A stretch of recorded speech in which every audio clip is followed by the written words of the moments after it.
Bueno, pues muy buenos días. Eh, Qué honor, qué gusto, qué gozo estar vinculados en este proceso de una nueva experiencia de este evento, este Congreso Internacional, Transformación Radical para el Bienestar y Sustentabilidad Viva.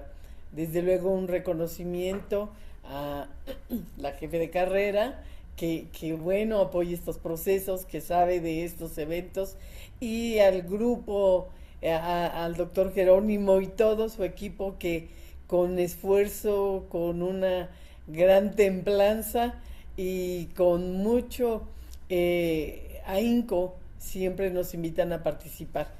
Nos estamos reuniendo caras conocidas, pero también estamos incorporando otros colegas y otros temas.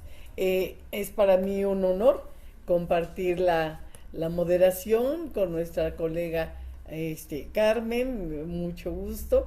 Y en este momento, bueno, tengo el gusto, el enorme placer de señalar que este Congreso Internacional Trazar se vincula con la Jornada Intersectorial de Promoción de la Salud Mental que nuestro ponente magistral tiene a bien presidir.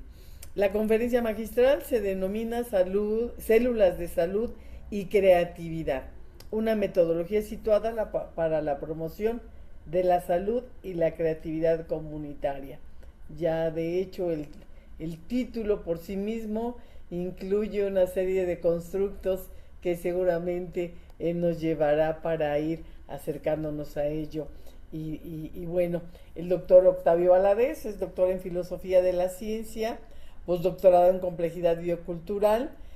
Su línea de investigación se está orientada a patologías bioculturales, salud mental, modelos transicionales de promoción de la salud. Doctor, por favor, eh, adelante, le cedemos la palabra. Sea usted bienvenido y siéntase con la libertad de compartirnos estos saberes y que los jóvenes que hoy nos acompañan, que siempre sean el gran estímulo que nos motive a seguir en estos proyectos conjuntos y de trabajo colaborativo. Adelante, doctor.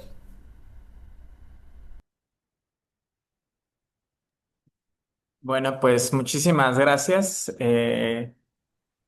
Voy a comenzar, digamos que diciendo dónde estoy. Estoy en un salón de clases, pero es un salón de clases muy particular y que tiene que ver con toda la propuesta que voy a presentar el día de hoy, ¿no? Como ustedes, también seguramente varios de ustedes están viviendo, estamos en cierre de semestre. Los estudiantes están en un estrés y los profesores también. Entonces, una de mis tesis centrales va a ser que en estos momentos la universidad no son promotoras de salud mental, sino son promotoras de enfermedad mental también. Entonces, esto nos plantea una pregunta importante a todos los académicos, a todos los profesores. ¿Qué tanto estamos reproduciendo en las universidades modelos de promoción de salud mental o qué tanto la educación se está convirtiendo, la institución educativa se está convirtiendo en promotora de estrés, promotora de angustia, de agobio y de desconexión psicocorporal entre nuestros estudiantes, ¿no? ¿Y por qué menciono esto? Porque ahorita estoy dando esta sesión en el marco de mi curso de patología, donde justo lo que analizamos son las patologías bioculturales para estudiantes de promoción de la salud de quinto semestre, ¿no? Entonces, quiero que vayamos situando justo cómo parte de lo que motiva mi investigación es darnos cuenta de que el desafío está en casa. El desafío y la primera casa que hay que comprender en términos de salud mental, en términos de salud, es nuestro propio cuerpo, nuestra propia emocionalidad, nuestra propia mente, ¿no? Y preguntarnos también, investigadores, qué tanto somos nosotros ejemplo de promoción de salud en nuestras vidas, ¿no? Y cómo hemos llevado a la práctica aquello que enseñamos. Entonces, aquí creo que nos convertimos todos en aprendices y junto con mis estudiantes lo que he hecho en este espacio, que es muy peculiar, de hecho voy a ver si puedo mostrar un poco, pero este espacio, a diferencia de otros salones, pues, si se alcanza a ver ahí, tiene una peculiaridad y es, ay, no se alcanza a ver, disculpen. No tiene bancas, no tiene ni pizarrón. Es un espacio para el cuerpo. Y esta es la primera propuesta que voy a hacer. Ahorita voy a compartir pantalla para esta presentación. Permítanme un momento.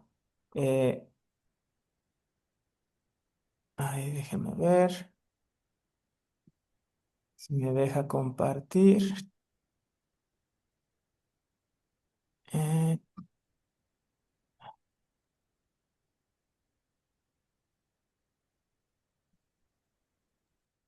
Ay, permítanme, es que creo que no me está dejando compartir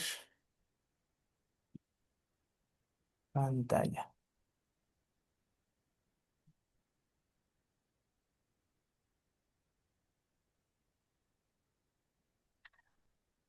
¿Tienes los privilegios de coanfitrión, estimado Octavio? Deberías de poder, si no me comentas, por favor. Sí, sí, claro, permíteme.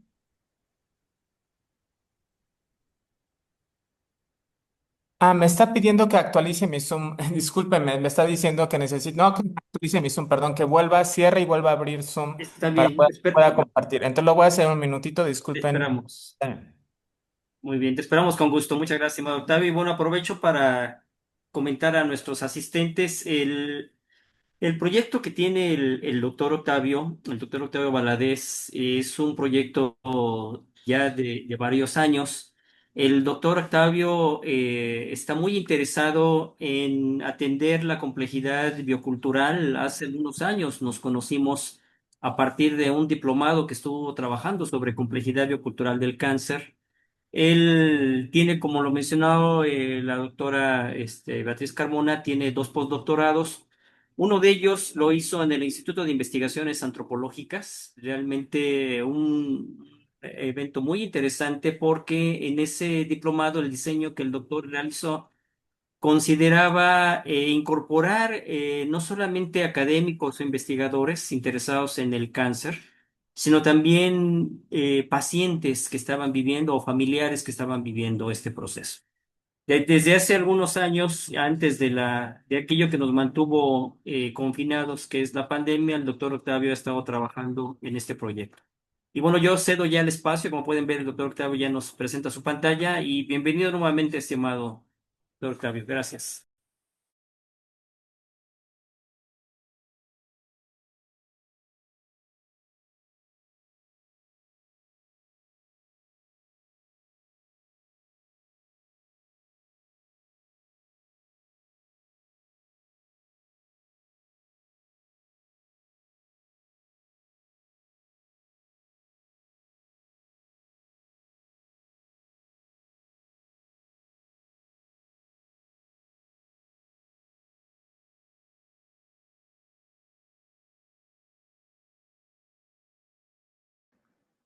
Doctor Octavio, parece que tiene su micrófono silenciado. Ok, muchísimas gracias. Disculpen, ya estaba aquí abriendo y bien, voy a volver a comenzar. Entonces, bueno, pues voy a tratar de compartir aquí de manera muy sintética una genealogía de un modelo transdisciplinario y ecológico. Y vamos a ver que lo transdisciplinario aquí refiere no solamente a la unidad de múltiples disciplinas dentro de las universidades, sino lo transdisciplinario implica cómo diferentes actores estamos de acuerdo para atender los desafíos de salud en México, en nuestros territorios, ¿no? Lo ecológico refiere no solamente a los sistemas naturales, sino los sistemas bioculturales ya son ecológicos. La transformación que estoy aquí haciendo en este espacio donde no hay sillas, donde no hay pizarrón, es una transformación ecológica. Vamos a una transformación ecológica en sentido amplio. Y este modelo no solamente está siendo diseñado o pensado para las universidades, sino también para otras instituciones como pilares y espacios autogestivos con los cuales ahorita tenemos un convenio de colaboración y de investigación importante. Una de las preguntas, sin embargo, que en medio de toda esta complejidad de términos nos estamos haciendo es, ¿qué tendría que hacer una universidad para ser promotora mental y dejar de ser, como muchas veces lo es, promotora de enfermedad mental? Aquí simplemente quiero partir de una idea muy básica y fundamental que prácticamente ya todos los organismos internacionales coinciden y es salud no es ausencia de enfermedad. Ahí como que coinciden y coincidimos todos. Aquí la pregunta entonces es, ¿Qué es salud mental? Si no es ausencia de enfermedad. Es decir, si salud mental no es ausencia de ansiedad, no es ausencia de depresión, no es ausencia de apatía, ¿no? ¿Qué es entonces salud mental? Y más aún, ¿qué es promoción de salud mental? ¿No? Esta va a ser una pregunta importante porque hoy prácticamente se reconoce esta crisis de salud mental en todos los organismos internacionales, todos los organismos nacionales, todas las universidades. De hecho, se ha vuelto un lugar común hablar de la crisis de salud mental en la juventud.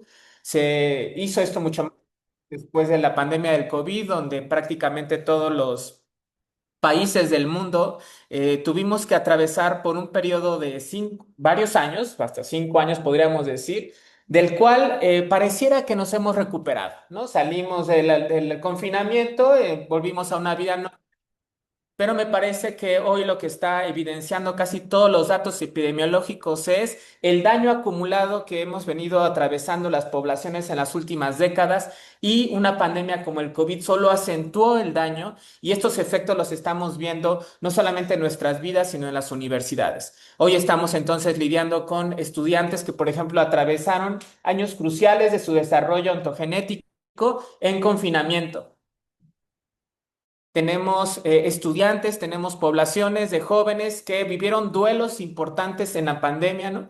Y volvimos entonces, después de estos daños cognitivos, volvimos a una especie de normalidad, creyendo que podíamos simplemente volver como si nada hubiera pasado.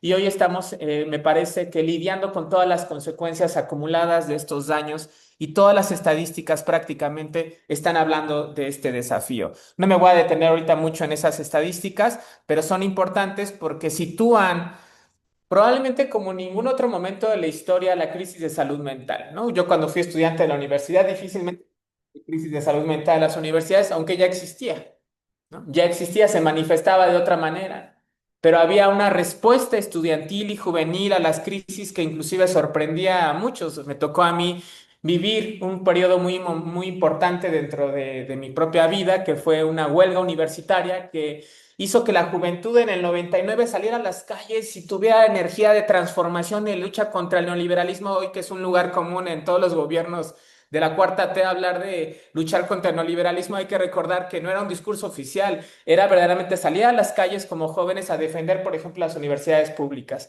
Y quiero hacer mención de esto porque el día de hoy a las 10 de la mañana, de hecho ahorita mismo, se está realizando una marcha en la UACM por de un recurso de más de 300 millones de pesos que la Secretaría de Educación Pública ha retenido para esta universidad, que es la Universidad Autónoma de la Ciudad de México, que desde que nos volvimos autónomos dejamos de ser tan afines a los gobiernos y entonces el presupuesto y las condiciones de la UACM son verdaderamente difíciles, a pesar de que atendemos y respondemos a los contextos probablemente más desafiantes de la ciudad.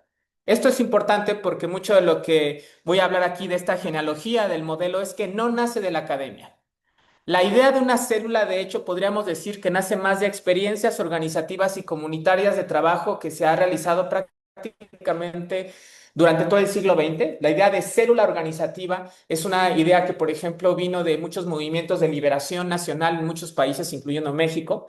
La idea de célula era ese proceso organizativo por el cual una serie de individuos comenzaban a acercarse, a aproximarse y responder a sus propios problemas de sus comunidades, de sus territorios, ¿no?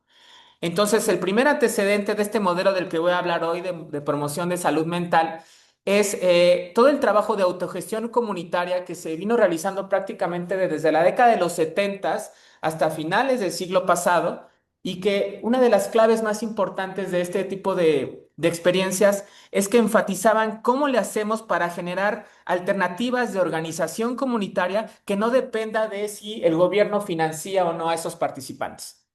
Es decir, que pudieran suscribirse con o sin financiamiento. ¿Hay becas del gobierno? Bien, no hay becas del gobierno, no importa. Los procesos organizativos se sostienen. Entonces, la categoría de autogestión y de célula van a ir muy de la mano. Y mucho de su planteamiento del modelo de células autogestivas que, por ejemplo, una organización como Coordinación Ciudadana hizo durante varias décadas en la Ciudad de México, es que tendríamos que generar procesos autogestivos y organizativos en los barrios en donde se atiendan los principales problemas de cada barrio, dígase condiciones de agua, electricidad, servicios básicos, pero también temas de salud.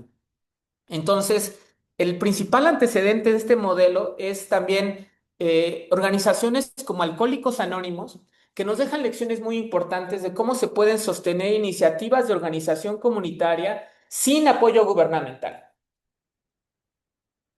Y no solamente profundizar en un modelo, en este caso de Alcohólicos Anónimos, que articulaba, por ejemplo, toda la tradición de la psicología de Jung con otras tradiciones para generar un modelo de atención a el problema del alcoholismo cuando los gobiernos durante décadas no han tenido realmente una alternativa clara frente al alcoholismo que hay en prácticamente buenos países, o sea, una gran cantidad de países en el mundo, ¿no? Hoy, por ejemplo, una organización autogestiva y comunitaria como Alcohólicos Anónimos tiene más de 100 millones de participantes en 100 países. Es probablemente las iniciativas de promoción de salud mental comunitaria más importante del siglo XX. De ese tamaño estamos hablando, la tipo de organización autogestiva de la cual tenemos que aprender y ser humildes y decir que no ha venido de la academia. No ha venido de las universidades ni de los secretarios de salud, ha venido de una organización transdisciplinaria que antecede mucho de los modelos de promoción de salud. Otro eje importante son todos los procesos de educación popular y círculos de estudio que se realizaron durante varias décadas, pero sobre todo a partir del año 2000 en la UNAM. Impulsamos varios compañeros que hoy forman esta red, células de estudio crítico en la Facultad de Filosofía. Se tiene un experimento de más de 7 años de organización autogestiva estudiantil, donde los estudiantes tomaban los espacios para leer el pensamiento crítico que los programas oficiales no cubrían. Es decir, esos procesos autogestivos que podemos ver como Alcohólicos Anónimos se podían ya pensar dentro de las propias universidades, donde los estudiantes tomaban agencia para responder a sus propias necesidades. Esta experiencia fue muy importante porque fueron los antecedentes que fueron marcando también el desarrollo de este modelo. Estamos hablando entonces de una historia de larga duración en la cual muchos de los colaboradores que han contribuido a este modelo participaron. A partir del 2017 desarrollamos entonces en el Instituto de Investigaciones Antropológicas de la UNAM dos modelos para integrar toda esta experiencia de formación y de estudio. Uno fue un diplomado sobre estrategias transdisciplinarias frente a las crisis civilizatorias. Sé que son palabras muy complejas, pero básicamente es cómo le hacemos para no reducir los problemas, por ejemplo, de salud solamente a términos de cuerpos, ¿no? Cómo los problemas de violencia solamente a términos de cámaras de seguridad en las calles, cómo comprendemos los problemas complejos de nuestro tiempo como problemas articulados y qué tipo de alternativas desde la academia, desde la investigación, desde la articulación con actores y organizaciones sociales, podíamos entonces hacer frente a este tipo de problemas, ¿no? Entonces, en el Instituto de Investigaciones Antropológicas de la UNAM desarrollamos lo que pudiera ser estos primeros prototipos de organización y formación. Primero lo hicimos sobre diferentes problemáticas que había en el mundo y en México. Íbamos por escala de lo macro a lo meso a lo micro. Y después decidimos centrarnos en uno de los ejes más importantes que estuvimos trabajando prácticamente por 10 años, que fue cómo podíamos usar todo este conocimiento interdisciplinario y transdisciplinario para afrontar una pandemia como la del cáncer, que a veces no se piensa como pandemia, pero es ya una pandemia. Entonces, en el año 2019 integramos esto ya para un modelo de cáncer con esta perspectiva autogestiva, con esta perspectiva comunitaria, que dio lugar después al nacimiento del Instituto Gaia, que fue un proyecto que lo que hizo fue, bueno, a ver, ¿qué hacemos cuando todo lo que hemos trabajado en términos académicos queremos que salga fuera de las universidades, queremos que se pueda sostener? Todos los estudiantes de licenciatura, de posgrado, de doctorado que hemos formado, ¿cómo le hacemos para que no solamente se disperguen por el mundo y se dispersen por el mundo y sean incapaces de articularse? Entonces, en el año 2019 nace también este Instituto Gaia, que toma justo como uno de sus principales ejes poder articular modelos con estas perspectivas, es decir, con la perspectiva transdisciplinaria, sistemas complejos, con una articulación con actores no solamente académicos, ¿no? Y esta es una historia entonces de larga duración que ha dado lugar a este modelo de células de salud y creatividad que a continuación voy a compartir. ¿De qué va? Entonces, ¿cómo podemos pasar de una comprensión del cáncer como un fenómeno ambiental a la salud comunitaria? ¿Qué tiene que ver? Pareciera que no tiene que ver mucho, pero en realidad voy a tratar de argumentar cómo se relaciona. En primer lugar, cuando nosotros quisimos entender el cáncer como un fenómeno ambiental y no solamente como un fenómeno fisiológico, genético, lo que emergió es que el cáncer se tiene que pensar como un daño ecosanitario. Es decir, hay un proceso de envenenamiento independientemente de que los individuos se cuiden. No importa si eres vegano, si haces yoga, si cumples todos tus estilos de vida, es probable que si tienes un tinaco de asbesto en tu casa, has sido envenenado. No importa que vayas al psicólogo, no importa que hagas ejercicio, es probable que si estás usando redes sociales, también de alguna manera has sido envenenado. Si pensamos que la manipulación que hacen las redes sociales sobre la subjetividad es una forma de veneno que, por ejemplo, está produciendo en nuestras estudiantes paradigmas de belleza, por ejemplo. ¿Qué es ser bello si te sales de Instagram? Y vamos a ver entonces que no solamente estamos lidiando con daños ecosanitarios o envenenamientos asociados a una fábrica, sino también a dimensiones simbólicas, ¿no? Pero más allá de toda esta experiencia de investigación sobre el cáncer, lo que fue clave es que el enfoque transdisciplinario nos recordaba que en vez de solamente ir a salvar a los afectados de cáncer, teníamos que organizarnos con ellos. Y el gran hallazgo que hicimos, o más que hallazgo, este recordatorio que nos hizo este proceso organizativo, es que las propias personas afectadas por cáncer podían, de hecho, compartir un montón de conocimientos y prácticas, porque las personas con cáncer a veces lo que tienen es una oportunidad de conciencia. Cuando alguien recibe un diagnóstico de cáncer, viene inmediatamente una pregunta de, ¿qué pasa con mi vida?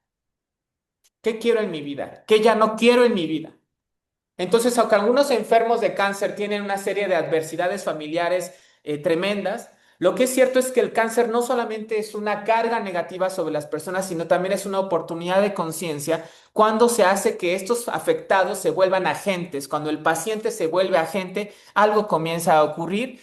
Y mucho de lo que empezó entonces a nacer de ahí es que este proceso de fortalecimiento comunitario, gracias al testimonio de los enfermos de cáncer, hacía que la salud mental se convirtiera en una estrategia de tejido comunitario, porque ya no solamente es cómo le hacemos para promover salud en una persona que tiene un cáncer terminal.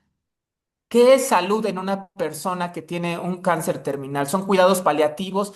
¿Qué es salud cuando tienes un pronóstico de vida de 6 meses?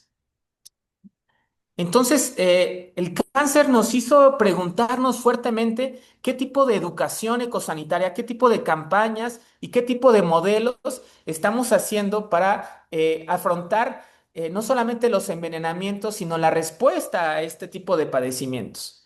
Y esto nos llevó a una noción básica de patologías que lo que va a plantear es lo siguiente. No solamente estamos lidiando en el campo de la salud con lo que podrían ser fisiopatologías, que se pueden entender como disrupción homeostática, es decir, la capacidad del cuerpo de regularse, ¿no? Por ejemplo, cuando tienes ansiedad, pues es una transformación hormonal de tu cuerpo, ¿no? De repente ya no la puedes parar. No la puedes parar porque estás viviendo en la ciudad, porque vives en una calle insegura y entonces el proceso de retroalimentación se hace un círculo vicioso que hace que muchas de las tensiones corporales que vivimos, por ejemplo, los que habitamos la Ciudad de México, se estén todo el tiempo replicando, produciendo acumulación de daño. Y las fisiopatologías, que es buena parte de lo que se enseña en las facultades y en las carreras de salud, pues es una parte sustancial y fundamental para cualquier enfoque también de salud mental, porque tiene que ver con los efectos que ha tenido el modo de vida sobre nuestros cuerpos. Sin embargo, se ha separado la fisiopatología de las psicopatologías, que aquí, bueno, hay muchísimas tradiciones y escuelas que van a tratar de entender qué son las psicopatologías, pero en esta investigación yo lo que planteo es que nos ayuda mucho más la teoría gestáltica, que lo que va a decir es que la patología es un proceso de repetición de aquello que te produce sufrimiento, ¿no? Es cuando una persona dice, ¿por qué otra vez me volví a pelear con mi esposa? ¿Por qué otra vez estoy sintiéndome triste y deprimido, ¿no? Cuando algo se repite, dice el psicoanálisis, en tu vida que te produce una especie de malestar, ahí hay un síntoma de algo que tiene que ver con tu proceso subjetivo. Y esto va a ser muy importante porque en el campo de la salud los médicos suelen creer que la psicopatología es solamente un problema bioquímico en el cerebro que se puede resolver, por ejemplo, farmacológicamente. Tómate un antidepresivo. Pero lo que más bien la psicopatología, prácticamente todas las escuelas psicológicas van a decir, toca comprender por qué te comportas de tal manera en la vida, cómo son tus relaciones en tu vida. Por ejemplo, tenemos muchas estudiantes que se asumen tímidas. ¿Eres tímida o te hiciste tímida, no? Esta identificación con un comportamiento es, si se puede entender también, como un cierto rasgo de patología en el sentido de que hay una cosificación de patrones que hacen sentido y que se convierten en patrones de rigidez, de defensa, de ansiedad, de vergüenza, repeticiones que se padecen, ¿no? Pero también podríamos hablar de sociopatologías que tienen que ver ya no solamente con lo que ocurre en un individuo, sino lo que ocurre en estructuras sociales, que va desde instituciones y comunidades y que nos hace preguntarnos si, por ejemplo, podríamos hablar de universidades enfermas o universidades que reproducen también una serie de violencias, de fragmentación, de falta de cuidado, ¿no?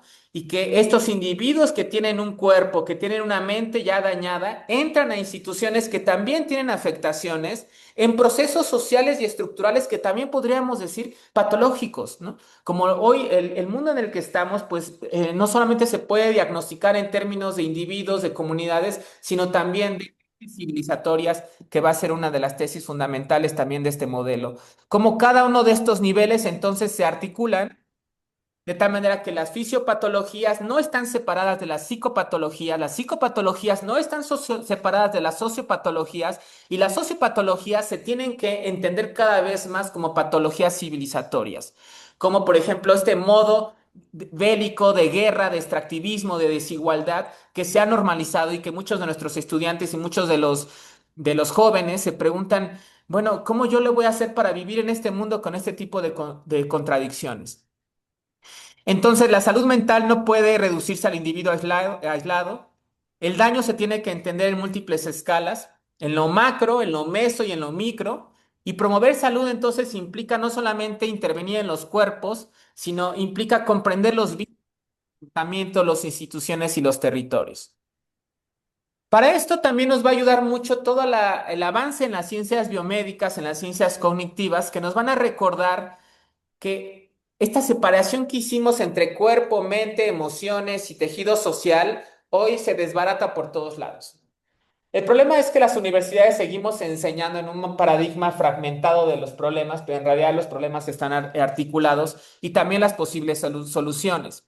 Aquí solamente quiero hablar de algunos rubros que son relevantes. Por ejemplo, la categoría de interocepción y emoción, que va a ser una categoría importante. Interocepción es, por ejemplo, cómo yo tomo conciencia de las sensaciones corporales, cómo se siente mi intestino. Esta conciencia, esta sensación de mi intestino es un sentido, así como la vista, el gusto, el olfato, la escucha, es un sentido que no se fortalece, no se educa ese sentido. Por ejemplo, hablar que cada uno tiene en la vida y cómo, por ejemplo, una emoción se asocia también a una parte de nuestro cuerpo. ¿Sí se escucha bien, perdón? ¿Se está escuchando bien Sí, por sí allá? Sí, escuchamos se bien. Sí. escucha. Si me pueden avisar cuando lleve 5 minutos, por favor, porque en estas cosas a veces lo agradecería. Bueno, Muy bien. la postura también hoy muy importante desde el campo de las neurociencias, que nos va a recordar que no solo pensamos con el cerebro. De hecho, hoy se habla de varios cerebros.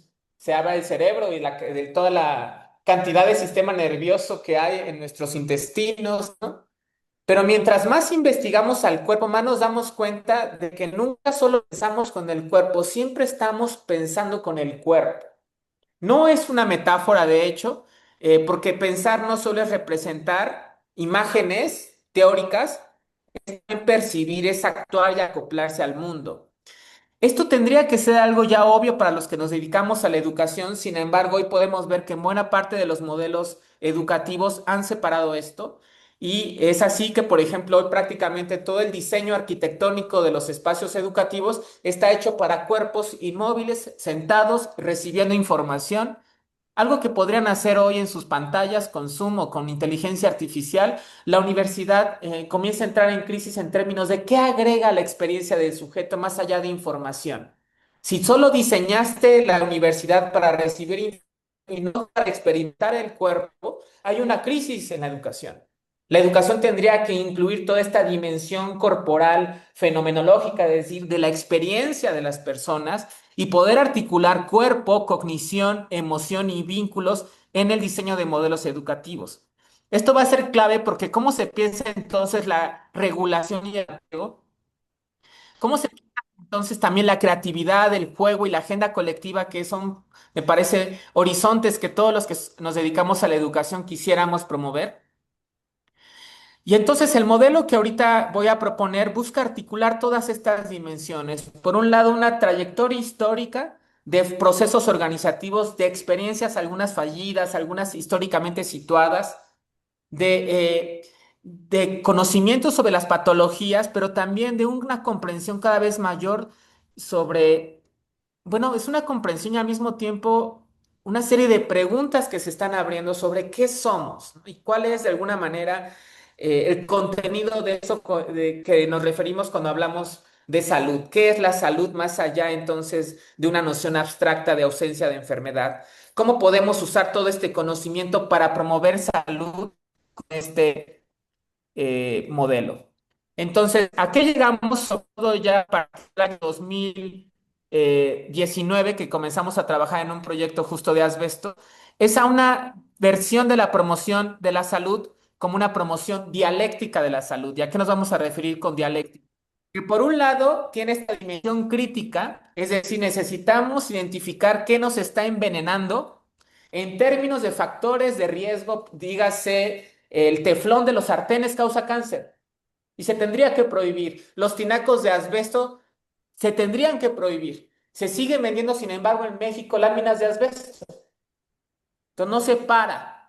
Se tiene que reparar también. ¿Qué vamos a hacer con todas esas personas que ya fueron afectadas por asbesto? Estamos hablando de factores cancerígenos, pero ahora, ¿qué sería si pensamos en todos los daños simbólicos, emocionales y existenciales que hubo, por ejemplo, después del COVID?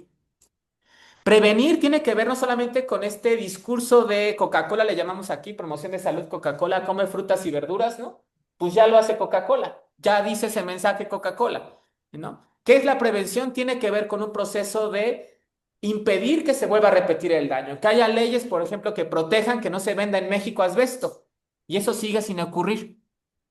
Y canalizar toda esta dimensión crítica y reparadora es clave en la promoción de la salud, por un lado, y por otro lado está la dimensión afirmativa y generativa que tiene que ver con crear, vincular, cuidar, toda la parte, digamos que es de la promoción de la salud, aquello que nos hace sentir vivos, que nos hace sentir alegres, como en tejido comunitario.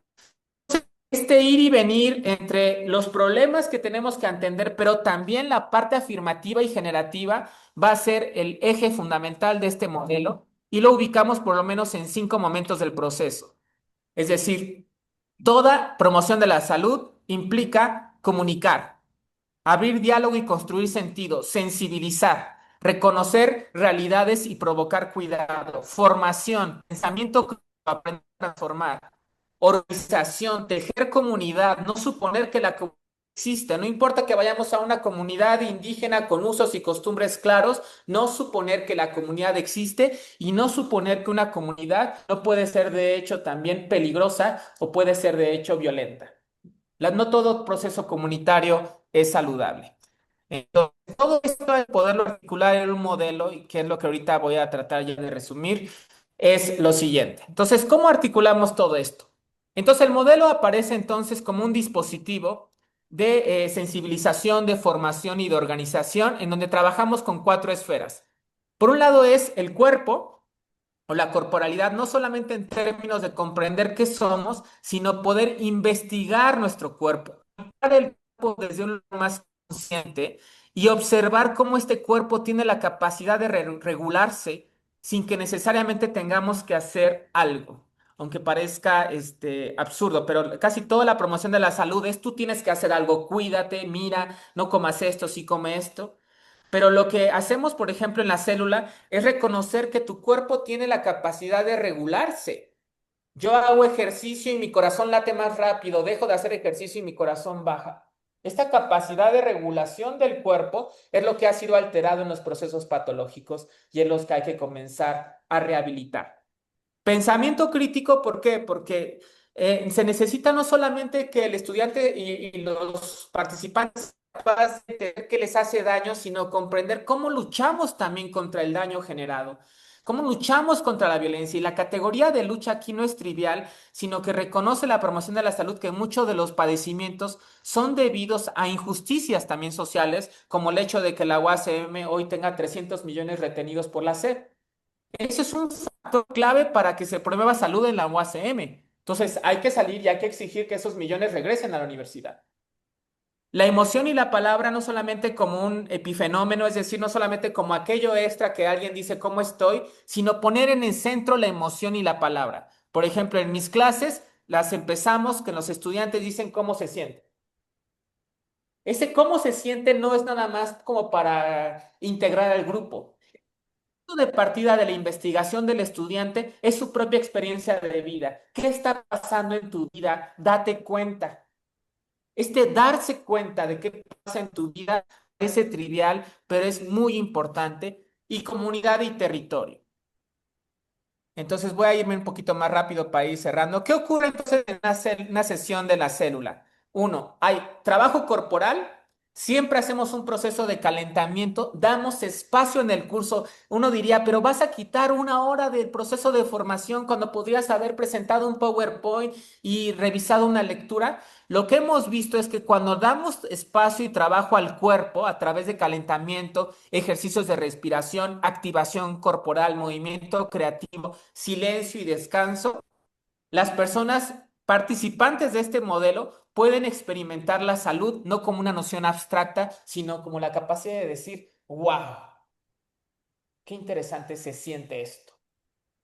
La salud, sin embargo, no siempre es bienestar, a veces es, wow, ¿por qué me siento tan triste? La salud es ciencia de cómo estás y a veces no estamos bien. Y lo que hacemos en este proceso es tomar conciencia de que a veces no estamos bien. Y todo lo que hacemos aquí a través del cuerpo, esta conciencia es probablemente el mecanismo de prevención más importante, porque hace que el actor, hace que dejemos de ser pacientes y nos volvamos agentes de nuestro padecimiento, agentes de nuestra propia experiencia de vida. Y el trabajo teórico y reflexivo que es círculo de la palabra, preguntas detonadoras, bitácoras diarias, los estudiantes hacen, y ya lo hacemos en clase, 10 minutos de escritura diaria. ¿Por qué 10 minutos de escritura diaria? Porque nuestra palabra la hemos perdido. Nuestros estudiantes no saben escribir, no solo los estudiantes, los académicos, se ha perdido la capacidad de decir nuestra propia voz. Repetimos lo que dicen otros autores, repetimos todo el tiempo y nuestra voz se ha perdido en ese entramado y cuando la voz se pierde también algo pasa en nuestro proceso de salud. Entonces, durante 12 semanas, lo que hacemos en este modelo es que cada semana vamos trabajando diferentes aspectos. Por ejemplo, en la semana uno es activar tu energía vital, en la segunda es focalizar la intención. Tercera, habilitar la confianza. Cada semana entonces vamos trabajando 10 transiciones. Se hace de manera explícita, pero también a los estudiantes lo que hacemos es dejamos breves ejercicios de observar, observa qué está pasando en tu vida, imagina posibilidades y prueba experimentos concretos que hacemos también en clase. Entonces, bueno, me voy a ir a algunos de los hallazgos después de toda esta experiencia que hemos tenido. Pues hemos hecho el proceso con más de 315 estudiantes a lo largo ya de más de 2 años, ¿no? En este último año ya con una alianza con la Secretaría de Educación, Ciencia y Tecnología de la Ciudad de México. Y lo que podemos ver en este primer corte, seguimos en el proceso de investigación, es que la mayoría de los estudiantes inician y sostienen a lo largo de los cursos fatiga institucional, que están cansados todo el tiempo. Y casi todos los estudiantes, por lo menos nuestros registros, hablan también de infraestructura. Hay un malestar corporal. La mayoría de los estudiantes reconocen que tienen malestar en el pecho y en la cabeza, se sienten pesados en el pecho. Eso es muy interesante. Y el simple hecho de que los estudiantes puedan nombrar dónde está el malestar ya es algo muy importante. Ahorita voy a mostrar algunos otros datos que me permite que se dimensione el impacto que está teniendo este tipo de modelos. Uno, los estudiantes son capaces de reconocer que lo que atraviesan gracias a la célula es una transición. Por ejemplo, en una sesión, pasar de ansiedad, yo llego con ansiedad, yo llego con saturación, yo llego con cansancio. Después de este tipo de intervenciones, nos vamos a la presencia, la paz, claridad, regulación. Estas palabras no las pongo yo, son algunas de las palabras que más se repiten semánticamente en los diagnósticos que hacemos cada célula. O sea, hay una metodología de investigación aquí que nos está permitiendo obtener datos por sesiones, por semana, por célula, que estamos teniendo ahorita por lo menos 3 células en la universidad, más otras 2 en otras instituciones, ¿no? Y lo que podemos ver entonces es que hay un cambio no solamente en el lenguaje, sino en la forma en cómo me relaciono también conmigo mismo. De bloqueo, por ejemplo, a movimiento, me siento con mayor capacidad de movimiento, de confusión a poder nombrar mis palabras. Entonces, a través de este módulo, una opinión sobre la salud, una opinión sobre cómo me siento, sino también en repertorios simbólicos con los cuales yo puedo comenzar a nombrar cómo estoy y cómo puedo también a partir de ahí dirigir mi desarrollo profesional. Algo que también va a ser muy importante, que le llamo yo a un hallazgo existencial, es que la transformación no es solamente aquello que se puede medir, por ejemplo, biomédicamente, cómo me siento con mi cuerpo o con un psicólogo, sino tiene que ver con un tema de sentido de vida. ¿Cómo habito mi cuerpo? ¿Qué sentido? Y algo que empezó a cambiar con estas células es que hay una mayor capacidad de detenerse en la vida, respirar y decir, bueno, ¿qué pasa con mi vida? Hay más contacto con el cuerpo y con tus emociones. Hay una apertura al juego, al descanso y a la palabra. Se empiezan a reconocer ciertos bloqueos. Empiezan a emerger también los duelos que no nos hemos permitido sentir y vivir. Y bueno, ahorita me están escuchando aquí mis estudiantes, ¿no? Hemos vivido en este espacio algo increíble en ese sentido. Hemos logrado acompañarnos en duelos pendientes, en transformaciones de nuestras vidas. Si nos da tiempo ahorita y alguno de mis estudiantes quiere hablar de cómo ha sido la experiencia, lo podemos hacer. Pero bueno, a grandes rasgos podemos ver algunos tránsitos muy importantes. De esta sensación de que solo sobrevivo a que me puedo sostener. De este sentirme aislado a sentir que puedo compartir. De este sentir que repito un patrón a sentir que lo puedo observar. De este postergarme a mí a sentir que puedo probar cambios. Y algunas de las frases emblemáticas que se repiten son cosas como me di cuenta de que sí puedo parar, que puedo descansar, que no solo estoy cansada, sino también estoy desconectada de mí, que en espacios como este no solo se piensa, sino también se respira. Y bueno, para ir cerrando y abrir la posibilidad de un diálogo, lo que ha emergido con este modelo es la capacidad de poder llevarlo a otras instituciones. Entonces, justo a partir de este año estamos trabajando con pilares, un proceso de investigación de campo, para que haya un modelo de promoción de salud mental en todos los pilares, a través de un modelo que se pueda sostener con estudiantes de servicio social y de tesis de la UASM o de otras universidades, que los estudiantes puedan entonces tener beca y poder sostener esos procesos y que los pilares reconozcan que no solamente están brindando, en este caso, por ejemplo, una opción cultural, sino que pueden ya explícitamente ser una opción de salud mental.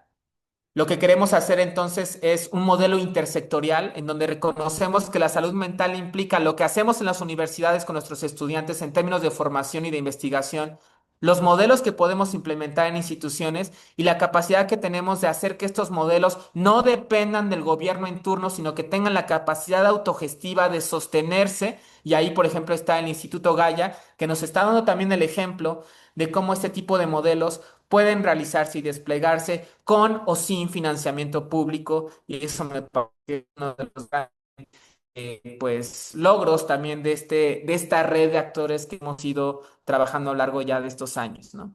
Entonces, pues la idea es que el proyecto intersectorial nos permita que las promotoras y promotores de la salud, tanto las que son de esta carrera de la UACM como aquellas de otras carreras de otras universidades que tienen este enfoque, puedan tener modelos muy concretos de cómo se promueve salud mental más allá de la retórica, ¿no? Que podamos generar redes de apoyo. Hay muchos estudiantes que no tienen red de apoyo y los estudiantes, compañeros, los compañeros de clase se pueden convertir en su red de apoyo, inclusive a veces hasta entre los profesores tampoco tenemos red de apoyo y la idea de este modelo es que podamos reconocer que sin esta red ni académicos, ni estudiantes, ni en este caso, por ejemplo, becarios en los pilares podrán sostenerse. Entonces la proyección hacia que podamos seguir probando estos pilotos aprendiendo de ellos.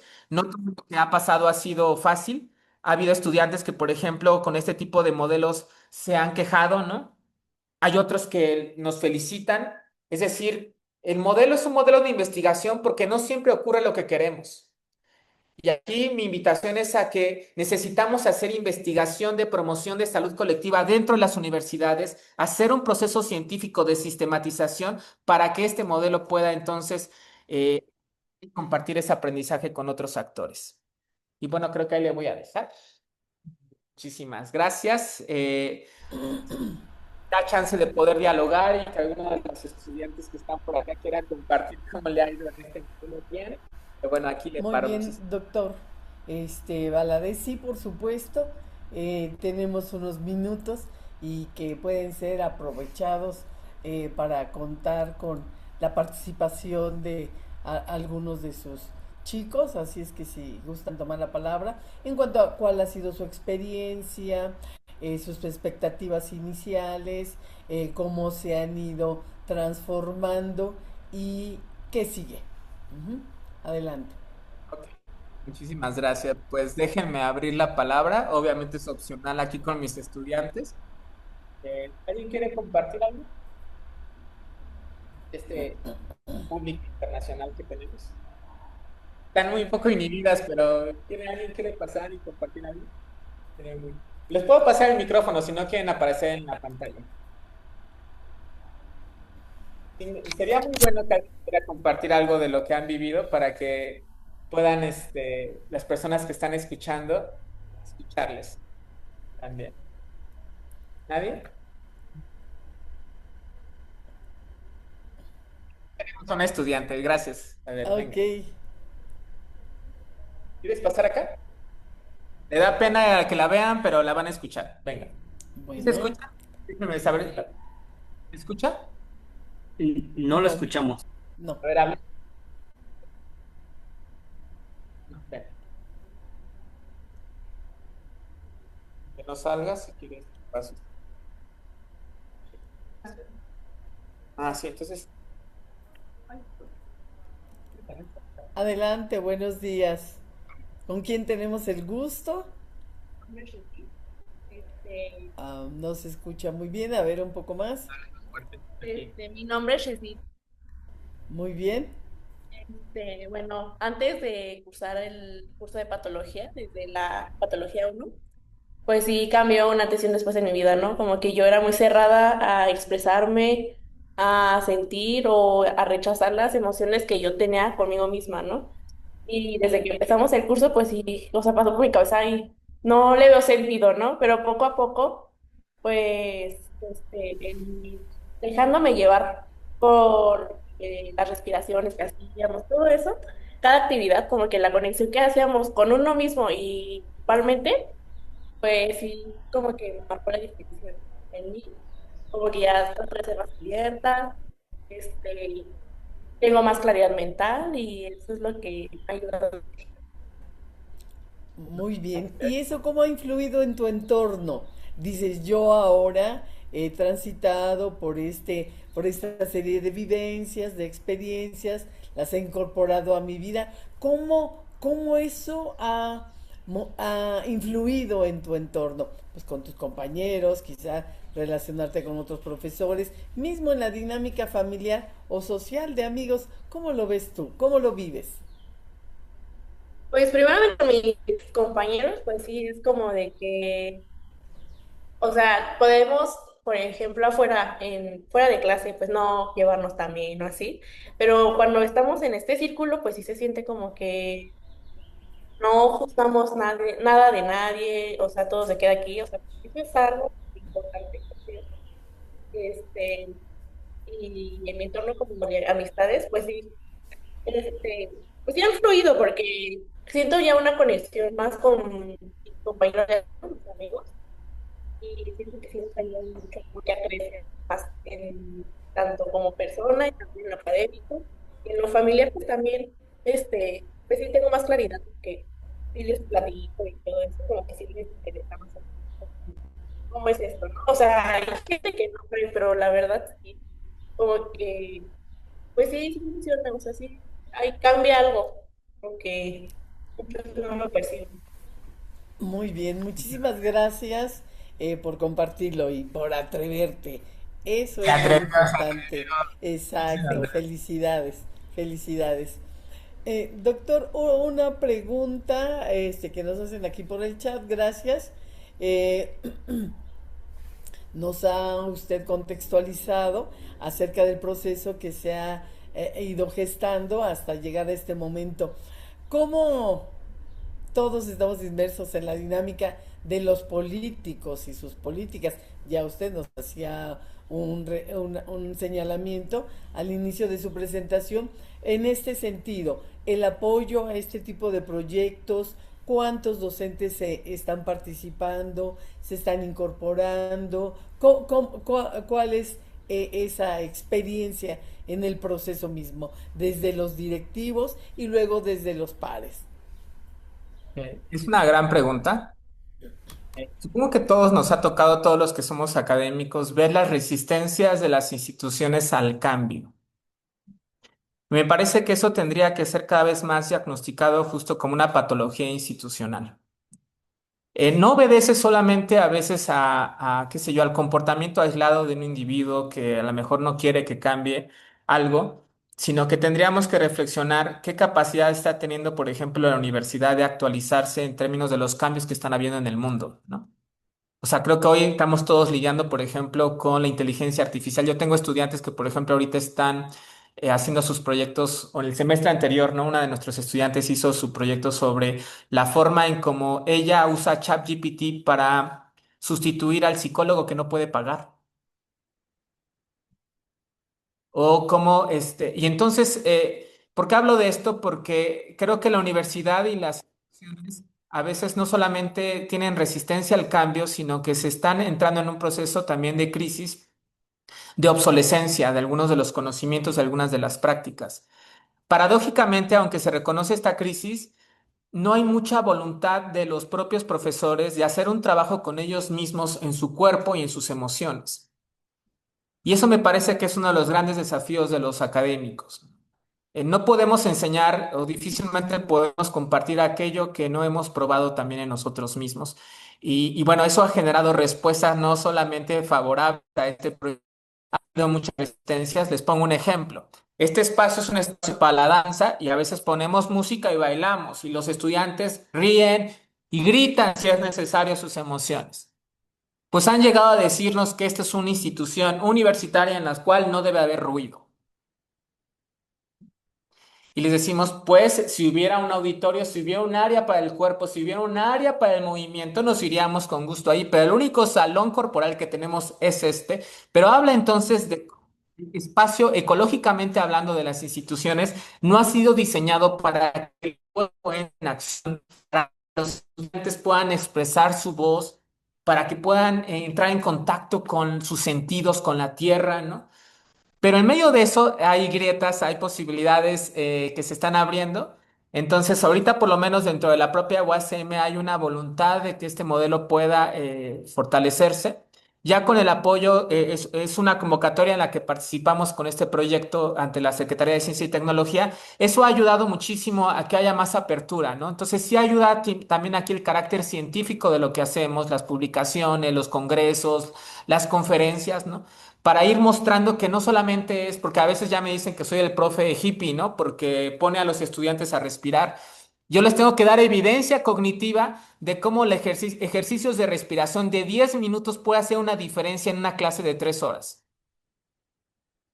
Si lo hacen 10 minutos, si le dan atención a los estudiantes media hora en sus emociones a una clase de 3 horas, el resultado es muchísimo mayor de profundidad, ¿no? Todos los profesores se quejan de la apatía de los estudiantes, pero se han dedicado a comprender de dónde viene esta apatía. La apatía es una disociación emocional, es un mecanismo de defensa que el estudiante ha aprendido en su vida y que tú le quieres decir que lo quite cuando no les estás dando herramientas para que esa conexión emocional que le permitiría subir su energía vital pueda ser recibida por la institución. Entonces, a grande rasgo, lo que le diría a Beatriz es que hay apoyos, hay resistencia, seguramente todo lo hemos vivido. Sin embargo, me parece que hay una coyuntura ahorita mundial de mayor apertura a este tipo de enfoques. Muy bien. Aquí también tenemos en el chat otra pregunta que por el momento este programa, este proyecto de células, además el término es fantástico, célula, es una célula que se va a generar, que se va a reproducir y bueno, este es el único lugar donde se está llevando a cabo el proyecto, donde usted participa. Ahorita se está llevando a cabo. No hablé mucho de eso porque hay muchos detalles, pero tenemos dos tipos de células. Una célula opera como una estructura didáctica también a los cursos. Es decir, yo, por ejemplo, si doy un curso de salud pública, tengo un programa oficial que no puedo cambiar porque el programa no se ha movido. En el marco de la libertad de cátedra y cumpliendo los objetivos, la célula opera como una estructura didáctica paralela a los cursos. Ese es el primer modelo y ahí estamos dentro de la UACM trabajando eso. Con la UAM Coajimalpa estamos también ahorita avanzando para poder llevar también a la UAM. Con el doctor Jerónimo nos interesaría mucho poderlo llevar también a la UNAM. Y entonces, esta estructura didáctica es un tipo de células. Luego tenemos células abiertas a la comunidad, que también estamos implementando aquí una. Y tenemos dos prototipos de células que se está llevando fuera de la universidad para un sector abierto a la ciudadanía, que es el otro. Y los otros modelos que estamos trabajando ahorita son los modelos de célula para los pilares. La idea aquí es que hay una estructura que se sostiene en estas células y todo lo demás se actualiza o se ajusta en función del tipo de espacio que se quiere implementar la célula. De tal manera que si queremos crear un pilares, la célula, aunque tiene una estructura, debe adecuarse ecológicamente a esa institución. La célula en la UAM debe de adecuarse. Por ejemplo, ahorita tenemos células en la zona norte de la ciudad, que es aquí en Cuautepec, y es un tipo de población y de problemática específica, así la hacemos en Iztapalapa, donde estamos haciendo también otra célula con la alcaldía de Iztapalapa. La diferencia contextual, uno cree que es la zona metropolitana, pero la experiencia de vida, la subjetividad es diferente, aunque uno diría, pero ¿qué va a ser diferente? Sí, porque, por ejemplo, tenemos estudiantes que viven en la montaña aquí. Es la montaña de la Ciudad de México. La experiencia de la montaña se vive de esa manera. Tú caminas, o sea, es diferente a si vives en Polanco, a si vives en la UAM Coajimalpa, cerca de la UAM, a si estás en Iztapalapa, ¿no? Entonces, ahorita tenemos estos modelos implementados. El próximo semestre vamos a hacer otro. Rápidamente decir que el proyecto de la célula tiene una fase de diagnóstico, de implementación y de sistematización y operamos así por ciclos semestrales. Así a grandes rasgos. Ok, muchas gracias, doctor. Una pregunta, ¿ya tienen publicado este modelo?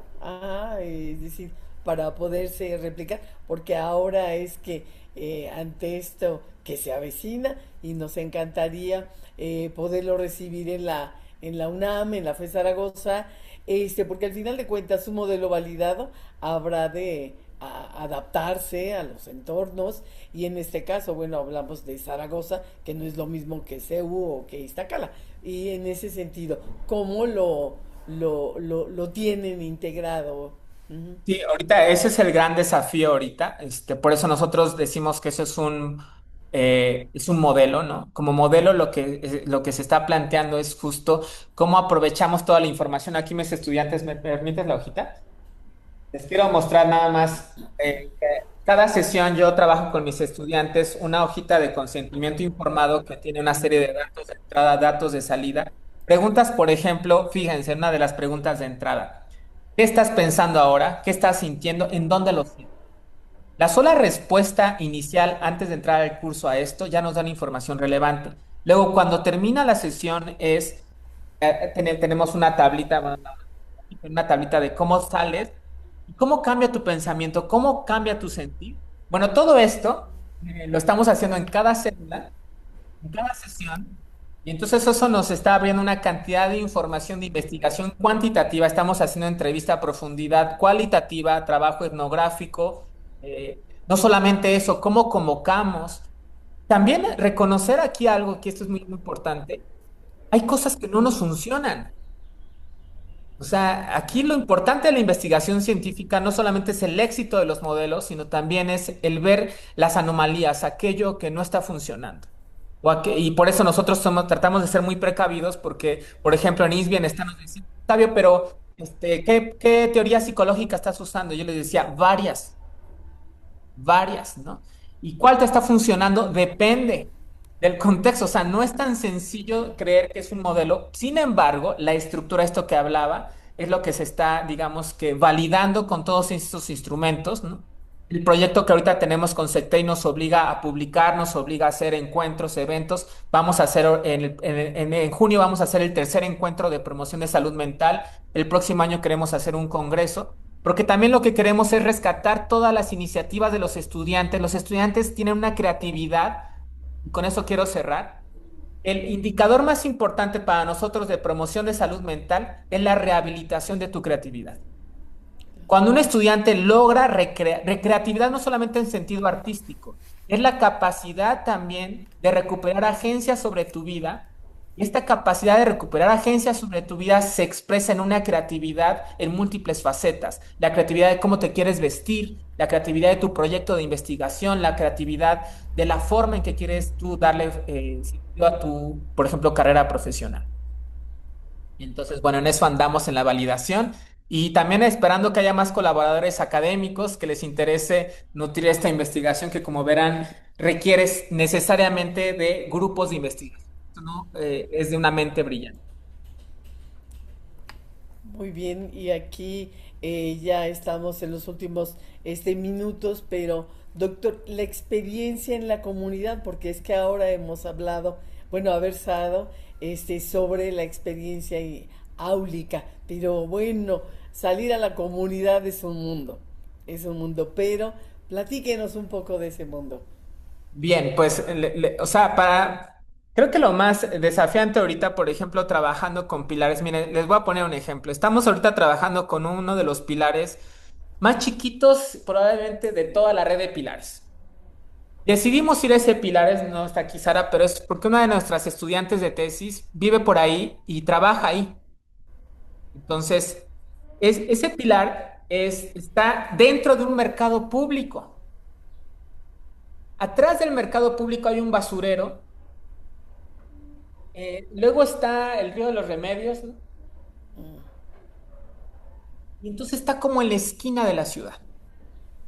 El desafío de implementar un modelo de promoción de salud mental en un espacio que además hay un mercado de un pilares que está ahí, tiene una complejidad que solo emerge cuando uno va a campo y cuando uno comienza a entrevistar a los actores y cuando uno comienza a darse cuenta de que aún en medio de ese rinconcito ya hay también fortalezas de promoción de salud colectiva, ¿no? Ya hay un formador, ya hay una escuela y entonces lo que el trabajo comunitario nos empieza a desvelar es no solamente la cantidad de adversidad y de problemas que hay, sino las posibilidades de agencia que hay en todo territorio. Y bueno, aquí lo que la verdad nos ha servido mucho más no es la experiencia académica de maestrías, doctorados y postdoctorados, sino es la experiencia militante que muchos de la red que formamos tuvo en su momento. Es decir, muchos venimos de educación popular, por ejemplo, mucho del modelo de promoción de salud que estamos retomando, algunos lo aprendimos en comunidades zapatistas. Los zapatistas tienen una estructura de promoción de salud bien. Tienen promotores de salud, promotores de derechos humanos y promotores de educación que llevan formando por 3 décadas. La formación del promotor de salud en comunidades zapatistas es muy interesante porque es transdisciplinaria, es psicológica también. Ellos ya están incorporando una dimensión y lo hacen en comunidades donde nunca va a llegar un médico en los próximos 10 años o van a tener que moverse, ¿no? Entonces, es ese trabajo el que nos ha inspirado, ¿no? Inclusive algunos de nosotros hemos tenido que pasar por Al-Anon, AA, etcétera. Toda la experiencia de vida que hemos tenido nosotros fuera de la academia es el contenido más importante de este modelo. No ha venido esto tanto de la academia o de los artículos científicos, sino de las experiencias que cada uno como individuo, como colectivo, ha estado dispuesto a vivir en sus... Doctor Octavio Valadez Blanco, ha sido un enorme gozo escucharle, asomarnos a a otra dimensión de lo que se está creando, el contexto en el que se ha venido desarrollando. Y bueno, tenemos aquí varias felicitaciones, una de ellas, gracias doctor Octavio por compartir esta experiencia. Es impostergable hacer un cambio en nuestras estructuras y dinámicas curriculares por beneficio de los miembros de la comunidad universitaria, nos hace saber la doctora Amparo García González.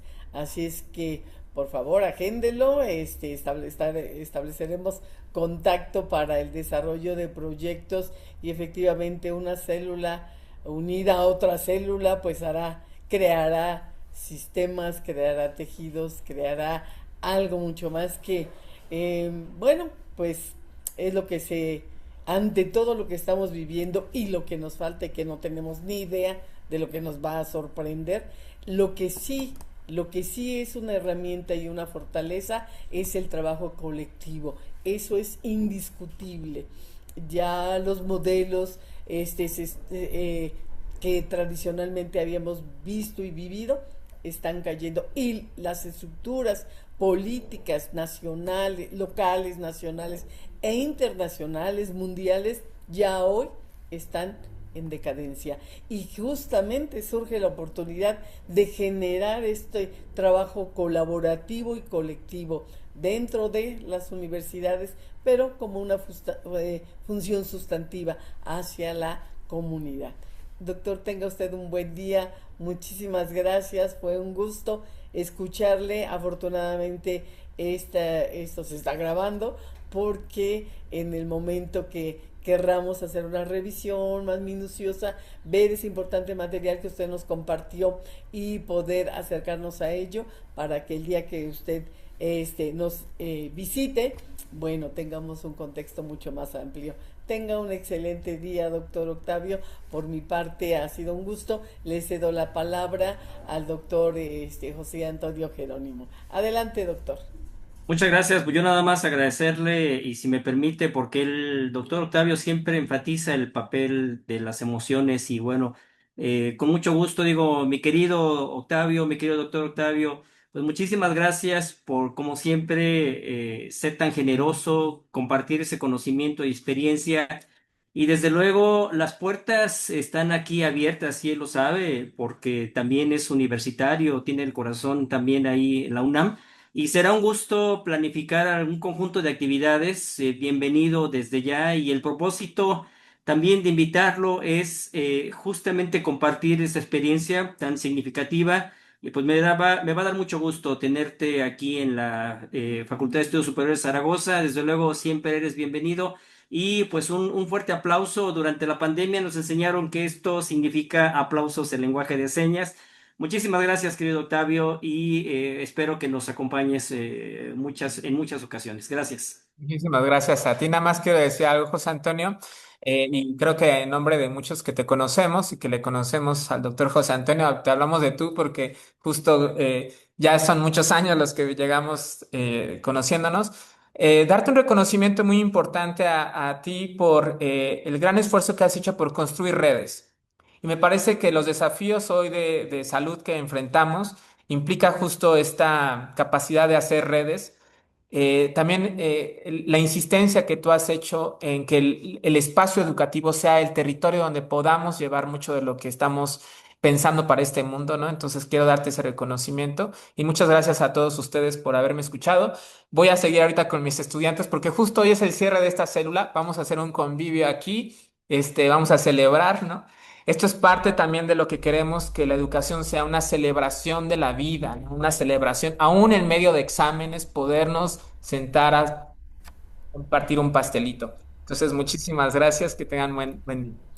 Gracias, doctor, Gracias. gracias, buen día.